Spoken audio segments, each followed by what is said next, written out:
Located in the northeast corner of Africa is the country of Egypt.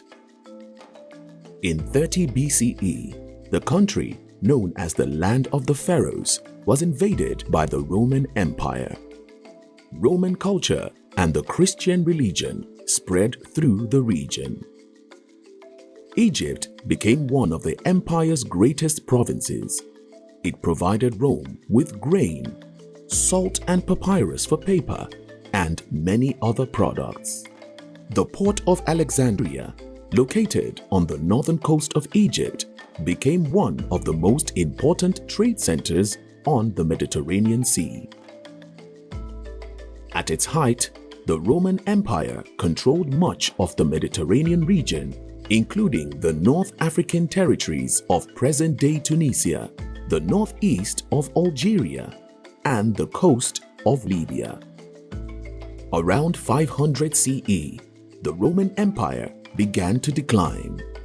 By 636 CE, Rome had lost Egypt and many other African territories to the invading Arab armies. Egypt was now governed as part of the series of Arab caliphates, an Islamic type of government that combines political and religious authority. On the African continent lies the Sahara Desert. It takes up almost 25% of Africa. For many years, the harsh climate of the Sahara Desert prohibited trade from being conducted in the region. However, during the medieval period, the demand for gold and salt resulted in the development of successful trade routes and with them, new kingdoms. Trade flourished between Egypt and the newly formed West African nation of Ghana. Ghana had an abundance of resources, including gold. Ghana Kingdom existed from 300 to 1100 CE. Another kingdom, Kanem Bonu, came to power in what is now modern Chad in the 9th century. Kanem Bonu was an important trading center connecting the sub-Saharan African region with lands around the Mediterranean. It was an essential stop along the Trans-Saharan Trade route. In Eastern Africa, the empire of Aksum was central to what is present-day Ethiopia. In the 4th century, Ezana, ruler of the Aksumite kingdom, proclaimed Christianity the state religion. By 600 CE, Aksum had become a major economic and cultural power that included much of the Horn of Africa. It was one of the few Christian countries in Africa at the time.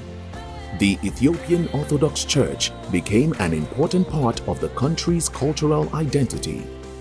The church was heavily involved in politics and society. During the Middle Ages, Ethiopia was a major merchant hub for the trading of ivory, gold, spices, and enslaved people who were sold to Arabia, Turkey, and other lands around the Red Sea. The 8th century marked a significant period of Islamic expansion into North Africa.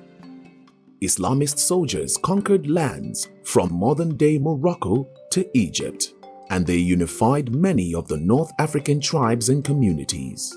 These conquerors converted many North Africans to Islam, creating a large Muslim population in the region. Islamic knowledge and culture also spread. Education was encouraged. Mosques and schools were built throughout Africa. This helped Africa transition from a system of oral tradition to keeping written records to preserve history. East Africa, during the 8th century, saw the origins of the Swahili civilization in the coastal region of what is today Tanzania and Kenya. This region's rise in influence came about as Arab traders settled among the people already living there. Over time, the process of cultural blending led to a distinct Swahili language, culture, and religion. Swahili city-states were a collection of powerful trading ports located along the coastline of East Africa. The Indian Ocean Trading Network was an important part of the Swahili civilization.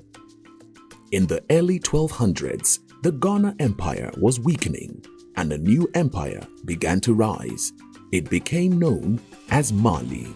Timbuktu, a city within Mali, became known as a hub of the Islamic faith and a center of knowledge featuring great mosques and the oldest university in sub-Saharan Africa, built around 1100 CE.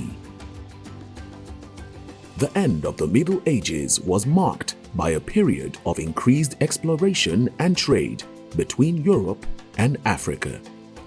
Around the mid-1400s, Europeans traded manufactured items with African nations in exchange for enslaved people. The trade created an influx of money into the African economy, but the practice was also extremely detrimental to African society. The post-medieval period saw a significant decrease in trade and commerce across the continent. This economic downturn was caused by political fragmentation between African nations and a rise in competition as new sources of goods appeared from Asia and other parts of the world. Europeans also began to gain a foothold in Africa through trade, missionary work, and colonization.